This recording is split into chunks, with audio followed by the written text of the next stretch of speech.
What's up, brand builder? Stephen Hurahan here at BrandMasterAcademy.com, and in this video you're going to learn how to create a differentiation strategy so you can put in place effective and repeatable processes to give the brands that you build a competitive advantage.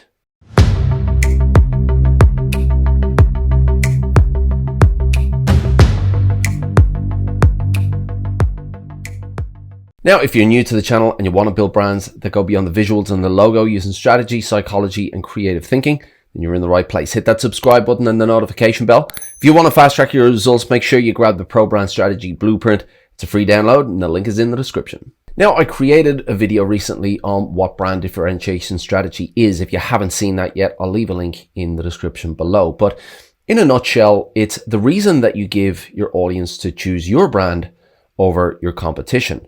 Now, targeting a broad market might take a different approach to targeting a narrow market, and that is where the strategy comes into play. So let's have a look at broad differentiation versus focused differentiation. Now, there are many different ways to differentiate, and there is no one-size-fits-all approach. Two of the overarching strategic directions that you can choose are broad and focused differentiation. Now, the size of the market and the goal of the brand should influence which direction that the brand takes. So let's have a look at these two overarching strategies in a little more detail. So what exactly is broad differentiation strategy? Well, it's the strategy that a brand takes when it aims to differentiate itself from the competition while also appealing to a broader market. Now, this tends to be a little bit more difficult as there are more competitors across broader markets and less opportunity to appeal directly to specified segments. So how's that different to focused differentiation strategy?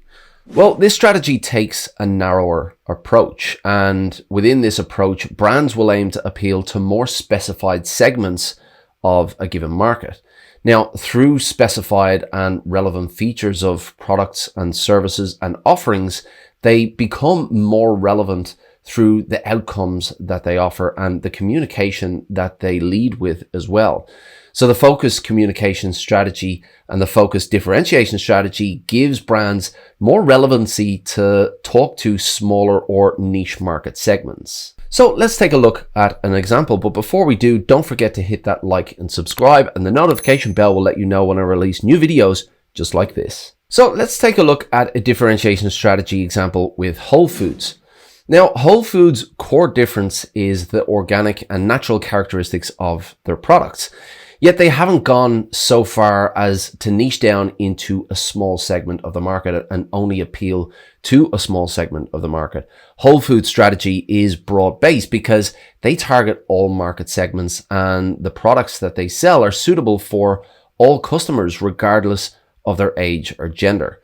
Now, because they target all market segments, their popularity and broad appeal has allowed for this monumental growth of the brand, and that avoids the limitations of smaller and niche markets as well. So how do you go about developing a differentiation strategy for your brand?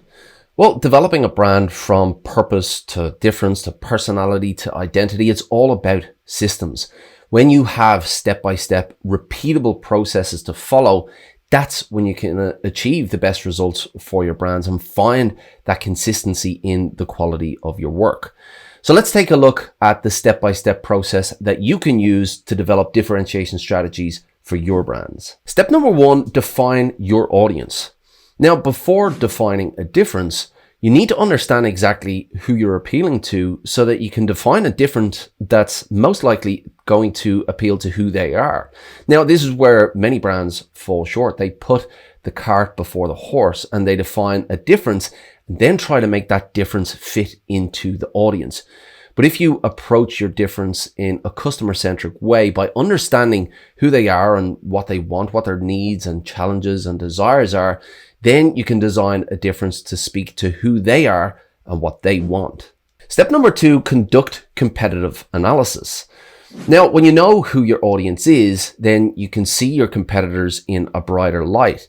Now, these are the brands who are already meeting the wants and the needs of your defined audience. And the better you understand their strengths and their weaknesses, the better you're positioned to compete.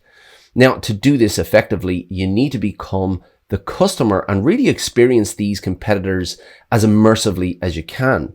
The deeper you go into the customer journey of your competitors and their brand experience, the more insights that you'll be able to find. Step number 3, identify gaps and opportunities. Now, conducting competitive analysis is not about finding your competitors and seeing what they're doing well and replicating what they're doing. It's about identifying where they're not meeting the wants and the needs of your audience as effectively as they could be. Now, effective competitive analysis uncovers insights, yet these insights are only insights. To uncover real gaps and opportunities needs time, attention, exploration, and creativity as well. Deep exploration from these insights is where the disruptors are born. Step number 4, define your difference. Now, once you have these opportunities and you've identified clear gaps, then you want to put these under a microscope. You don't want to just take them as is and say, that's good enough, we'll run with that difference. You really want to put this under the microscope and analyze the viability, the difficulty, and the profitability of that opportunity as well. An opportunity may exist that's out of your reach due to the difficulty of execution, or it might be easy to execute, but it lacks profitability. A truly effective differentiation strategy has to add value to enhance the experience of your audience, but it also has to allow the brand to increase revenue and market share as well. Now, today, there are more businesses in more markets competing for more customers than ever before in history. Fulfilling a want or a need is not enough anymore. That's only the beginning. It's only table stakes, and it certainly isn't enough to get that attention. Only when you can define the difference that provides your audience with an alternative to what's already out there that they deem valuable are you in with a shot of attracting the right audience who values what you do. Otherwise, you're just another business making up the numbers and contributing to that market noise. Now, if you're about to define a difference for your brand and you want to look at the different approaches that you can use in your positioning strategy, then this video will help you out. Until next time, brand like a master, and I'll see you in the next video.